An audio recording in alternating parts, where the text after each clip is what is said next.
गरोदरपणात बाळ head down position म्हणजे डोकं खाली कधी आणतं आणि बाळाचं डोकं खाली आणलं म्हणजे आता माझी नॉर्मल डिलिव्हरीच होणार, हे खरं आहे का? नाही. पहिली आणि महत्त्वाची गोष्ट, एवढं छोटंसं बाळ, तेवढं मोठं पोट, तेवढं मोठं युट्रस, ते बाळ गोल गोल गोल गोल फिरत राहतं. पण आपल्याला काय वाटतं माहिती आहे का, इथे गोल लागतंय ना म्हणजे डोकं आहे, मग तिथे गोल लागतंय ना म्हणजे डोकं आहे. पण हे खरं नाही आहे. हे पण गोल आहे, हे पण गोल आहे, हे पण गोल आहे, हे पण गोल आहे. आणि पोटाच्या आतमध्ये कुठेही हात ठेवून म्हणायचं नाही की डोकं इथेच आहे. आणि बाळ एक्झॅक्टली डोकं खाली कधी घेतं माहिती आहे का? 36व्या आठवड्यात बाळ हेड डाऊन पोझिशनमध्ये जातं. म्हणजे आपलं पिल्लू डिलेव्हरीची पोझिशन घेतं आहे. आणि 36व्या आठवड्यात एकदा हेड डाऊन पोझिशन घेतली की मग ती पोझिशन परत बदलत नाही. पण 7व्या महिन्यात हेड डाऊन आहे की नाही, 5व्या महिन्यात हेड डाऊन आहे की नाही, अहो 7व्या महिन्याच्या सोनोग्राफीत ना माझं बाळ आडवं आहे, माझं बाळ उभं आहे, यांनी काही फरक पडेल का? काहीही फरक पडत नाही. म्हणून पहिली आणि महत्त्वाची गोष्ट, बाळ हेड डाऊन पोझिशन कधी घेतं? 36व्या आठवड्यात. युजली ही पोझिशन परत बदलत नाही. दुसरी महत्त्वाची गोष्ट, ही हेड डाऊन पोझिशन हाताने चेक होते का? नाही. युजली ती सोनोग्राफीमध्ये चेक होते आणि डॉक्टर कन्फर्म करतात तुमच्या बाळाची पोझिशन कशी आहे. तिसरी महत्त्वाची गोष्ट, मी बाळाची पोझिशन हेड डाऊन करण्यासाठी काही करू शकते का?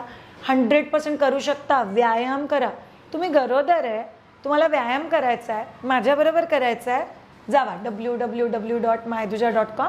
त्याच्या कोर्सेस सेक्शनमध्ये आपण घेतो गर्भसंस्कार, labour preparation, ancient therapy session, meditation, गरोदरपणात करणारे व्यायाम, हे सगळं काही.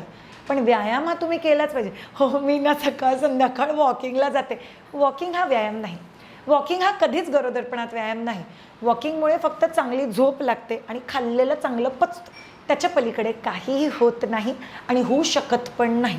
म्हणून strengthening, back strengthening, vaginal training, internal जो पॅसेज असतो त्याचा ब्लड सप्लाय, तुमच्या युट्रसचा ब्लड सप्लाय, गुडघे दुखतात डिलेव्हरीनंतर म्हणजे गुडघ्याची प्रिपरेशन, थाईजची प्रिपरेशन, या सगळ्याचीच तुम्हाला गरज असते. ब्रेस्ट टोनिंगची गरज असते, पोश्चरची गरज असते. म्हणून या सगळ्या गोष्टी शिका आणि नक्की करा. पण ह्या सगळ्या गोष्टींचं खूप जास्त महत्त्वाचं, म्हणून व्यायामाने तुम्हाला खूप जास्त मदत होईल. पाचवी गोष्ट, काय मी खूप सारं तूप खाल्ल्याने बाळ हेड डाऊन पोझिशनमध्ये येऊन नॉर्मल डिलिव्हरी होईल? The answer is no. तुम्ही हेड डाऊन पोझिशनमध्ये बाळाला आणण्यासाठी काही खाऊन ते नाही होणार आहे.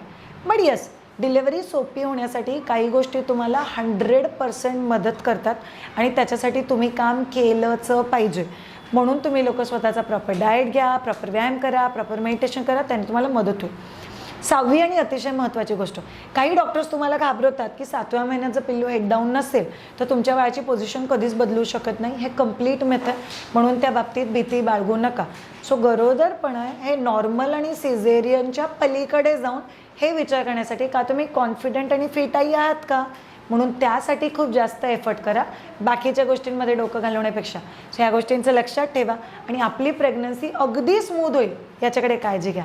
So thank you so much all of you. पुढच्या व्हिडिओत नक्की भेटूयात. बाय.